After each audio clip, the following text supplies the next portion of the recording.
룻기서 1장 1절에서 10절입니다. 구약성경 401면 룻기서 1장 1절에서 10절까지의 말씀이 되겠습니다. 우리 시간에 한 절씩 교독하도록 하겠습니다. 구약 인생의 반전을 기대합시다. 인생의 반전을 기대합시다. 가난한 농부의 딸로 태어나 10살에 분파리로 노동 일을 하기를 시작한 한 여인이 있었습니다. 그 소녀가 자라서 27살이 되어서 마음에 드는 남자를 만나서 결혼을 했지요. 이제 한참 행복을 누릴 때가 되었습니다만 그것도 잠깐이요. 험난한 인생이 겹쳐졌습니다. 10남매의 자녀를 낳았으나 5명은 병원에 데려갈 돈이 없어서 그대로 죽음을 목격할 수밖에 없었습니다. 부모 앞에 죽어가는 자식을 보는 부모의 아픔은 말로 표현할 수가 없을 것입니다. 농장에서 온갖 마기를 하던 남편도 그녀가 67세가 되는 어느 날 세상을 떠났습니다. 이제 몸에 병이 생기고 약해서 더 이상 이 여인은 일할 수가 없었습니다. 그래서 생각한 것이 뜨개질하는 것이었습니다.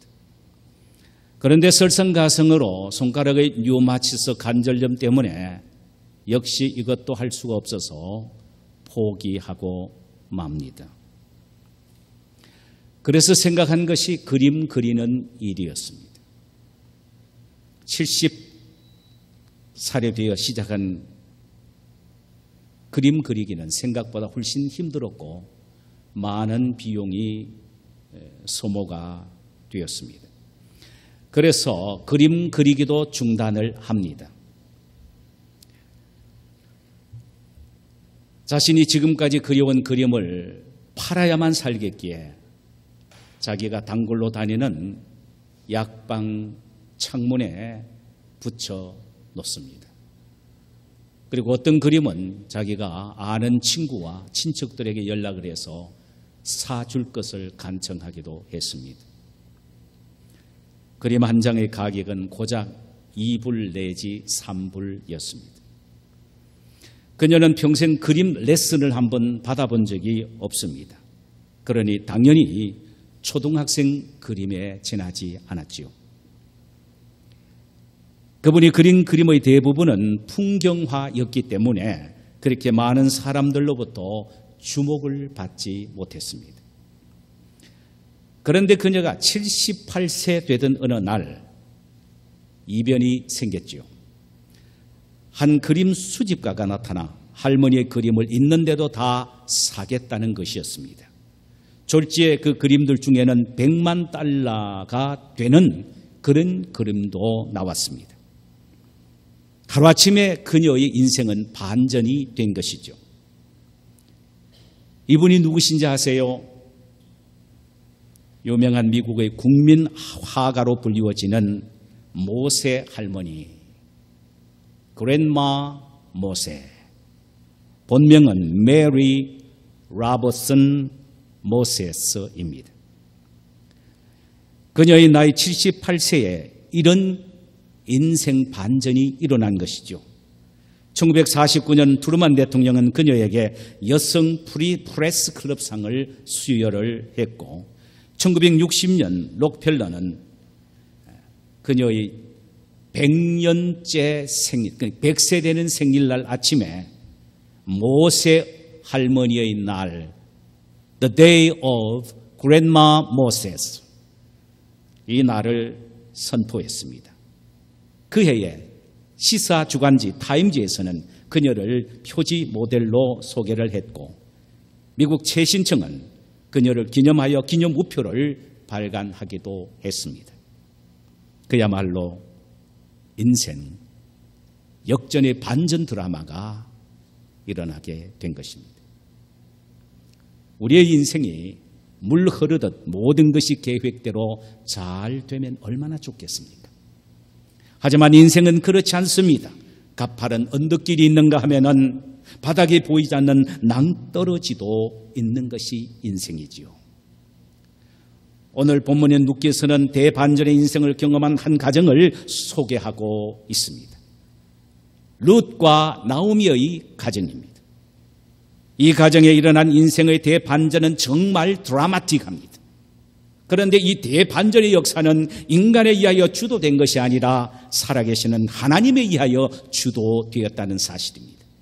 이는 하나님이 인생의 대반전의 시나리오를 쓰시고 연출을 하신다는 의미가 됩니다. 이 가정에 대반전의 드라마를 쓰신 하나님께서 오늘날에도 우리의 삶에 대반전의 극적인 드라마를 쓰시고 계신다는 사실을 우리 모두 다 믿어야 합니다.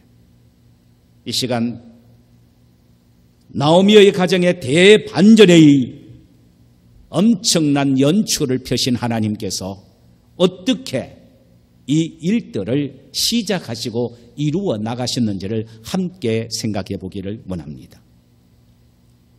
먼저 생각해 볼 것은 하나님은 언제 인생의 대반전을 시작하시느냐라는 사실입니다. 언제 시작하시느냐? 성공의 때에 시작하시는 것이 아닙니다. 부러울 것이 없는 생의 행복의 황홀감 속에 사로잡혔을 때에 하나님은 우리 인생의 대반전을 쓰시는 것은 아닙니다. 가장 어둡고 절망적일 때에 하나님은 우리 인생의 반전의 드라마를 쓰십니다. 모든 것을 잃어버리고 실패한 가장 처절한 생의 어두울 때에 하나님의 반전은 시작이 된다는 말씀입니다. 본문은 나오미의 가정을 소개하는 것으로 시작이 됩니다. 1절과 2절을 보실까요? 사사들이 치리하던 때에 그 땅에 흉년이 드니라. 유다 베들레헴의 한 사람이 그의 아내와 두 아들을 데리고 모압 지방에 가서 거류하였는데 그 사람의 이름은 엘리멜렉이요 그의 아내의 이름은 나오미요 그의 두 아들은 이름은 말론과 기론이니 유다 베들레헴 에보라 사람이더라. 그들이 모압 지방에 들어가서 거기 살더니라고 했습니다. 사사시대 베들레헴 땅에 흉년이 들었다는 말로부터 시작이 되지요. 사사시대란 여호수아가 죽고 난 이후에 이스라엘 역사 430년을 말합니다.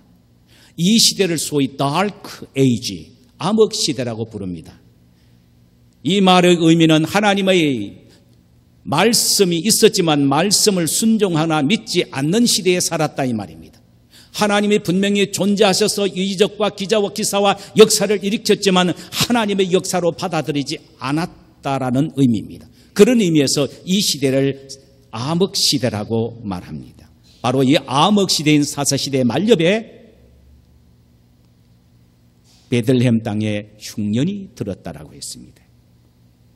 이곳에 유다 지파의 엘리멜렉이라는 가장이 있었습니다. 엘리멜렉이라는 이름의 뜻은 여호와는 나의 왕이시다 라는 의미입니다. 그렇다면 이 사람의 이름으로 볼 때 이 사람은 왕이 되신 여호와 하나님을 섬기며 살아야 될 사람이었습니다. 그런데 유대 베들레헴 땅에 기근이 찾아오자 엘리멜렉은 경제적 유익을 위하여 아내 나오미와 두 아들을 데리고 모압 땅으로 이주를 합니다. 그런데 이것이 문제가 되었습니다. 가나안 땅은 하나님의 약속과 축복의 땅이었지요. 하나님과 함께 하시겠다는 하나님의 임재의 땅이었습니다. 그런데 엘리멜렉은 이 땅에서 일어나는 고통을 참지 못하고 베들레헴을 등진 채 모압 땅으로 간 것입니다. 하나님의 임재와 약속과 축복을 벗어나고 만 것이란 말입니다. 모든 문제는 하나님과의 언약의 관계에서 그 테두리를 벗어날 때에 시작이 된다는 사실을 우리는 잊지 말아야 합니다. 베들레헴을 떠나 모압으로 갔으면 잘 살아야 했을 텐데 2주 10년 만에 남편과 두 아들이 연이어 죽고 만 것입니다. 특히 이 두 아들은 장가들어 자식이 없는 채 젊은 두 여인들을 남겨놓고 세상을 떠난 것입니다. 기구한 인생이 아니겠습니까?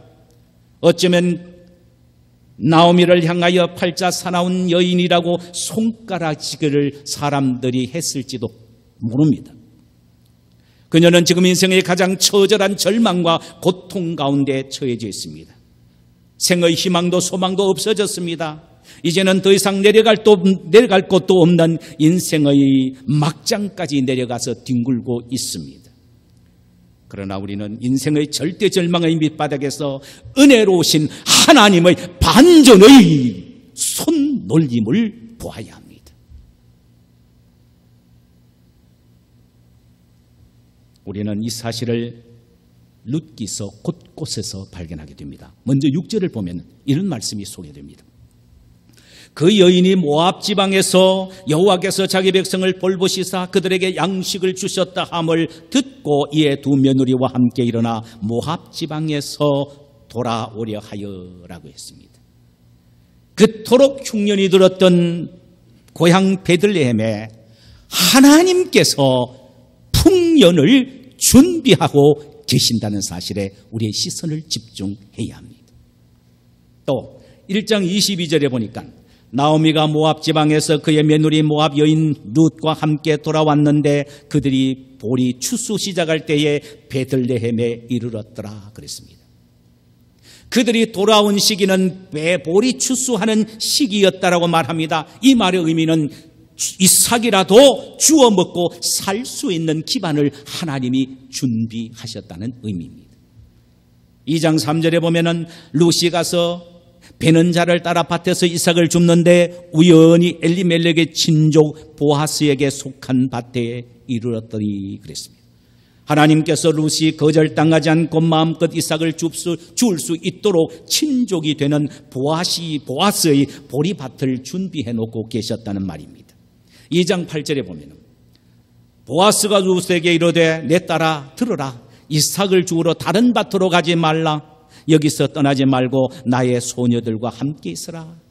다른 밭에 가서 줍지 말라. 거기 가면 많은 사람의 비웃음거리요 조롱거리가 될 수 있으니 절대로 가지 말고 내 밭에서 이삭을 주우라. 이렇게 보아스의 친절을 하나님이 준비해 놓으셨습니다. 2장 15절과 16절에서는 룻이 이삭을 주우러 일어날 때에 보아스가 자기 소년들에게 명령하여 이르되 그에게 곡식단 사이에 줍게 하고 책망하지 말며 또 그를 위하여 곡식 다발에서 조금씩 뽑아 버려서 그에게 줍게 하고 꾸짖지 말라.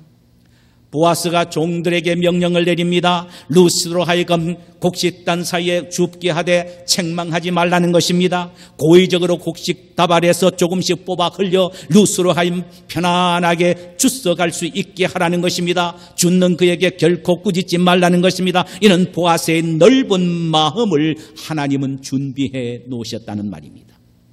이 모든 구절들을 종합해 보면은요, 우리가 발견할 수 있는 것은 하나님은 친히 인생의 처절한 절망 속에 있는 나오미의 가정을 위하여 하나님은 새로운 반전을 지금 준비하시고 계셨다는 사실입니다. 사랑하는 여러분은 지금 힘들고 어려우시죠? 기업이 기울어졌나요? 하는 일마다 실패로 말미암아 삶의 의욕마저도 잃어버리셨나요? 이미 논 사실마저도 지금 깊이 후회하고 계시나요? 헤어나올 수 없을 정도의 인생의 밑바닥에 놓여 이러지도 저러지도 못할 진퇴양난에 놓여 있다고 생각이 되십니까? 바로 이때에 하나님은 여러분의 삶을 반전시킬 준비를 하고 계신다는 사실을 믿으시기를 바랍니다. 할렐루야! 하나님은 당신의 자녀들의 고통을 결코 외면하시지 않으십니다. 다윗은 자신에게 행하신 하나님의 반전의 역사를 일으켜 노래했습니다. 내가 여호와를 기다렸더니 기가 막힐 웅덩이와 수렁에서 나를 끌어올려 내 발을 반석 위에 세워 내 걸음을 견고케 하셨도다.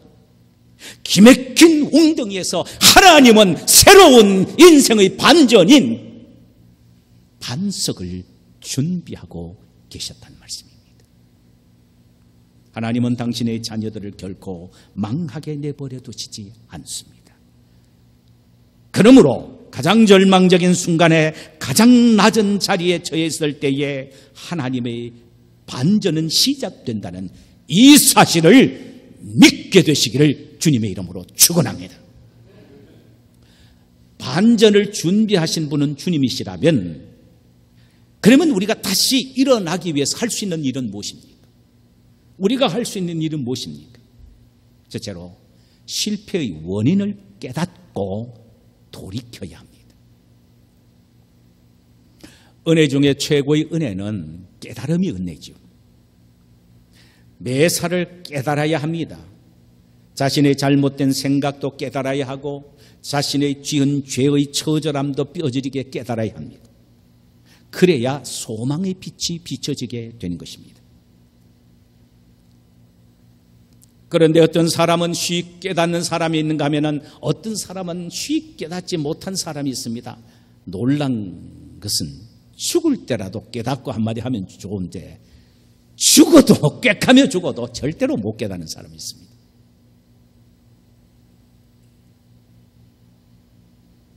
이런 직접 못 들었습니다만 이런 일화가 있습니다. 후라이보이 각귀석 씨가 가장 친했던 서영춘 씨에게 마지막 전도를 하는데 죽어가는 서영춘 씨에게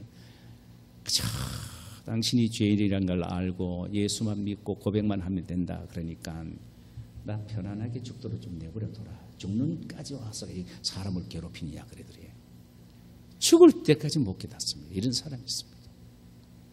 여러분 죽을 때까지 깨닫지 못하고 죽는 사람을 성경에는 짐승보다 미련한 인간이라고 말을 합니다.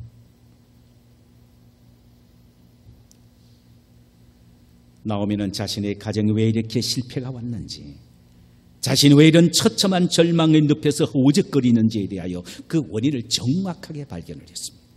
그는 자신의 가정의 모든 실패와 고통은 바로 하나님의 떡집인 베들레헴을 떠나서 이방 땅 모압에 왔기 때문임을 깨닫게 됩니다. 우리는 이 사실을 그가 베들레헴에 돌아온 후에 동리 사람들에게 한 말을 통하여 발견하게 됩니다. 그가 돌아왔다는 소식을 들은 동리 사람들이 차가 찾아와서 소리칩니다. 아이고 이게 누군가 나오미가 아닌가? 그때의 나오미는 1장 20절과 21절에서 이렇게 대답을 합니다. 나를 나오미라 부르지 말고 나를 마라라 부르라. 나오미란 말의 의미는 달콤하다, 향기롭다, 상냥하다, 아름답다라는 의미인데 내 이름이 더 이상 이제는 아름답고 상냥하고 아름답지 않다. 내 인생이 그렇지 않다라는 것입니다. 대신 나를 마라라 불러다오. 쓰다 고통스럽고 쓰라림, 괴로움, 바로 내 인생이 이렇다. 하나님이 아름답고 향기롭던 내 인생을 이렇게 고통스러운 인생으로 뒤엎어 버렸다라고 고백을 하고 있습니다. 내가 풍족하게 나갔더니 여호와께서 내게 비어 돌아오게 하셨느니라. 여호와께서 나를 징벌하셨고 전능자가 나를 괴롭게 하셨거늘 너희가 어찌 나를 나옴이라고 부르느냐 하니라고 했습니다. 하나님께서 풍족하게 갔던 그에게 빈 털터리가 되어서 돌아오게 하셨다는 것입니다. 이게 나오미가 깨달은 것입니다. 그래서 그는 발걸음을 베들레헴으로 돌이켜 지금 베들레헴 땅에 돌아왔다라고 말을 했습니다. 그가 여기서 하나님을 향하여 전능하신 하나님이라고 표현한 것 매우 의미심장합니다. 여기에 전능하신 하나님이란 말은 히브리 말로 샤다이라는 말입니다. 이 샤다이라는 이 하나님의 명칭은 택한 백성이 순종의 길을 갈 때는 무한한 축복을 주시는 하나님이시나 어그러진 길을 갈 때는 어김없이 공의로 심판하시는 하나님이시라는 의미에서 사용된 말입니다. 그렇다면 나오미가 여기서 하나님을 향하여 전능하신 하나님 샤다이 하나님이라고 부르는 이유는 자신이 하나님을 떠나 모압에 가서 모든 것을 잃어버리고 처절한 절망 속에 있다가 다시 돌아왔다고 하지만 돌아온 이상은 하나님께서는 샤다의 하나님이 되셔서 자신을 다시 맞이해 주실 뿐만 아니라 자신의 인생의 대반전을 이루시는 회복의 하나님이심을 고백하기 위해서입니다. 사랑하는 여러분, 저와 여러분들이 믿는 하나님은 샤다의 하나님입니다. 할렐루야! 전능하신 하나님입니다. 할렐루야! 전능하신 하나님입니다. 우리의 삶에 반전을 이루시는 전능하신 샤다이의 하나님이십니다. 이 하나님을 우리 모두가 믿고 우리 인생의 반전을 다시 한번 꿈꾸게 되시기를 주님의 이름으로 축원합니다. 원인이 없는 문제는 없습니다. 특별히 우리 그리스도인에게는 더더욱 그러합니다. 나오미는 자신의 가정의 실패와 고통의 문제는 베들레헴을 떠나 모압에 왔기 때문임을 깨달았고, 깨닫는 즉시 두 자부를 자신들의 고향으로 돌려보내고 자신 혼자 예루살렘으로 돌아가기를 결단한 것입니다. 중요한 것은 깨닫는 것이지만, 그러나 깨닫는다고 해서 다 되는 것이 아닙니다. 껄껄 뉘우치기만 한다고 해서 다 되는 것이 아닙니다. 결단이 필요합니다. 이것을 헬라 말로 메타노이아입니다. 완전히 방향을 전환하는 일입니다. 나오미는 깨달은 즉시 주저하지 않고 모압에 머무르는 오르반은 버리고 두고 끝끝내 자기를 따라가려고 하는 룻만 데리고 즉시 베들레헴으로 돌아온 것입니다. 사랑하는 여러분, 우리의 실패의 원인은 무엇인지 우리 스스로는 깨달을 수 있어야 합니다. 그리고 깨닫는 즉시 돌아와야 합니다. 베들레헴으로 올라가야 합니다. 지금까지 내 능력과 내 지혜로 하려고 했던 불신앙적 태도에서 온전히 하나님께로 돌아와 철저히 하나님을 신뢰하므로 하나님을 의지하며 살아가기로 결단하는 믿음의 자리로 올라와야 합니다. 이것이 바로 베들레헴으로 올라가는 일입니다. 우리가 깨닫고 베들레헴으로 올라가는 결단이 하나님의 반전을 기대할 수 있는 우리가 취해야 할 첫 번째 단계입니다. 둘째 태도는 만날 자를 만나는 일입니다. 인생의 반전은 새로운 만남에서부터 시작이 됩니다. 나오미의 가정은 룻이 보아스를 만남으로 반전이 본격적으로 시작이 됩니다. 룻과 나오미가 베들레헴에 도착했을 때는 곡식을 거두는 시기였다라고 했습니다. 룻은 보아스 밭에서 이삭을 줍게 됩니다. 보아스는 룻의 효심과 성실성을 익히 알고 있었으며 룻으로 하여금 다른 밭에 가지 말고 자신의 밭에서 이삭을 줍도록 허락합니다. 그리고 떡과 물을 일꾼들과 함께 먹을 수 있는 특권까지 주었지요. 보아스는 룻과 나오미에게 특별한 배려를 합니다. 나오미가 룻을 통하여 보아스에 대한 이야기를 듣고서 보아스야말로 자기의 친족임을 알게 됩니다. 그래서 나오미는 룻에게 보아스에게 청혼할 것을 지시를 하지요. 룻의 청혼을 받은 보아스는 룻의 갸륵한 마음을 즉시 받아들이기를 원했으나 하나의 걸림돌이 있었습니다. 그것은 자기보다 나오미 가정과 더 가까운 친족 하나가 있었기 때문입니다.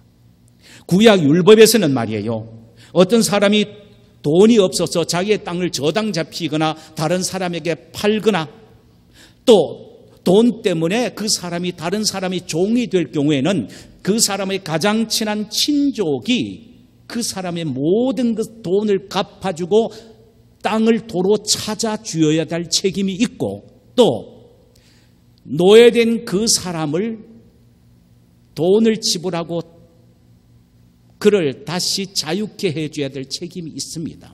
뿐만 아닙니다.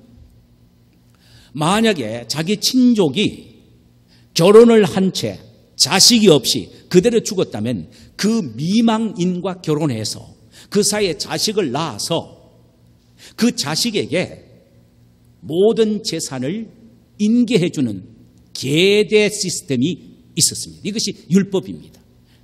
이것을 오늘 본문에서는 기업 물을 자라는 의미로 표현했고 히브리 말하는 고엘입니다. 고엘 제도.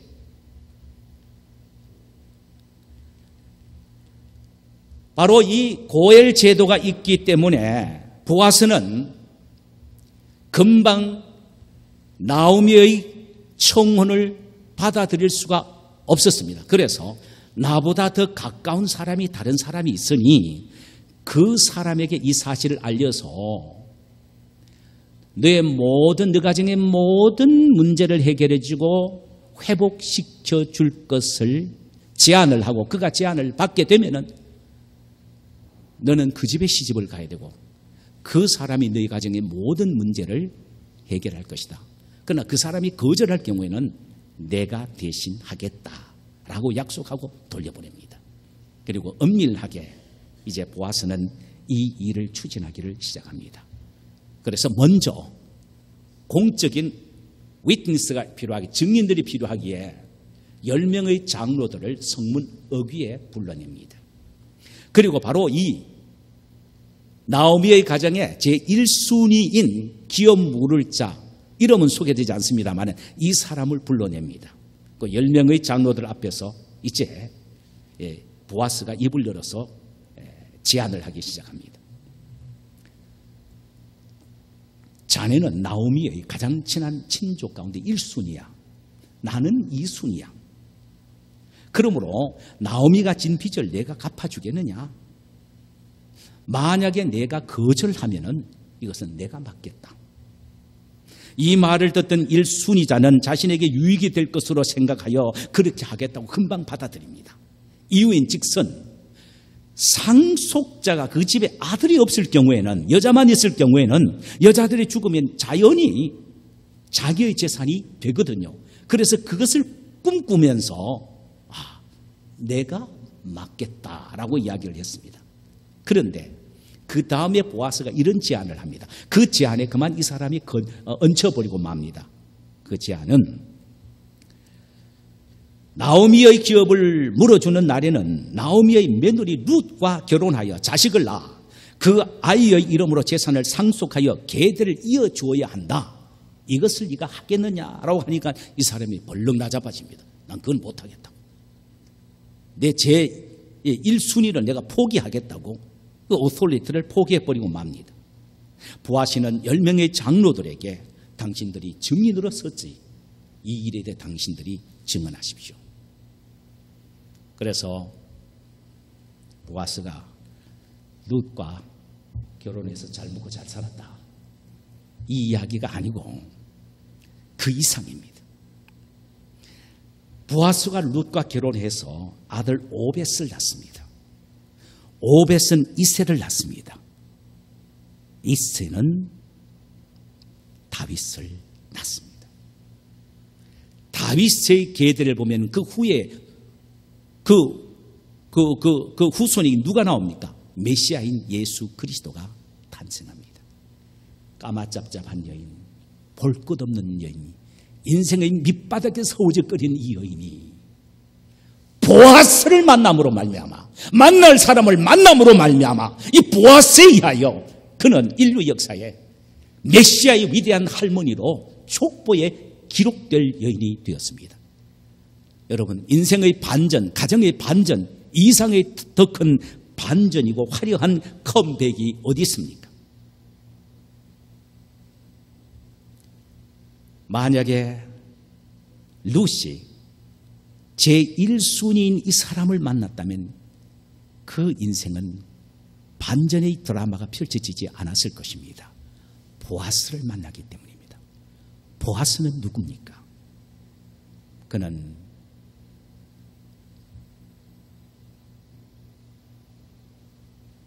예수 그리스도를 예표하는 사람입니다.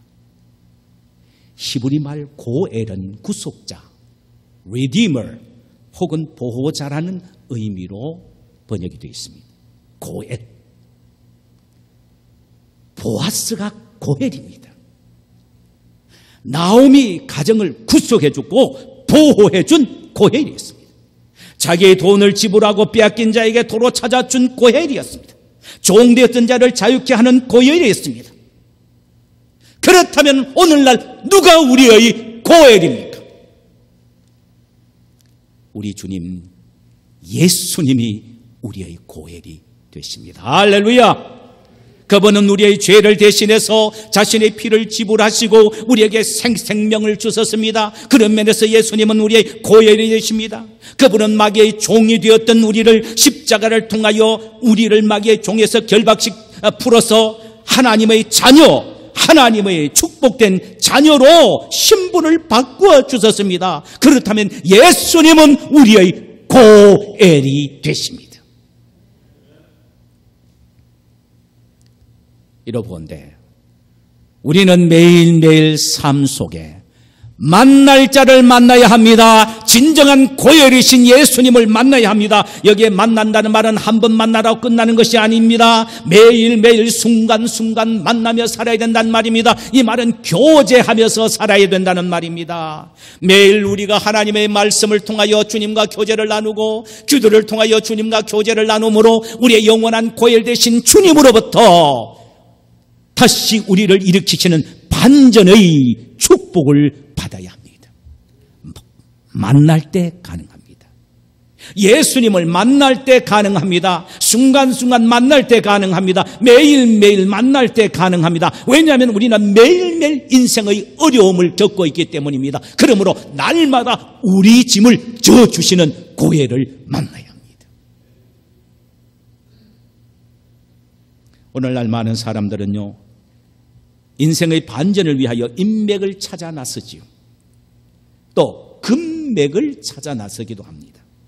그러나 그것은 문제 해결이 되지 못합니다. 우리의 영원한 구속주가 되시며 우리의 고엘이 되시는 예수님을 만나야 합니다. 그분이 우리 인생을 역전의 인생으로 만드실 유일한 고엘이시기 때문입니다. 할렐루야! 말씀을 맺겠습니다. 서론에서 말씀드린 이 모세 할머니에게 일어난 인생의 반전은 바로 이 할머니의 그림의 가치를 알아주었던 뉴욕의 미술품 수집가였던 루이스 칼더라는 사람의 안목 때문이었습니다. 이 사람의 안목 때문이었습니다. 그 사람은 우연히 약국 앞을 지나다가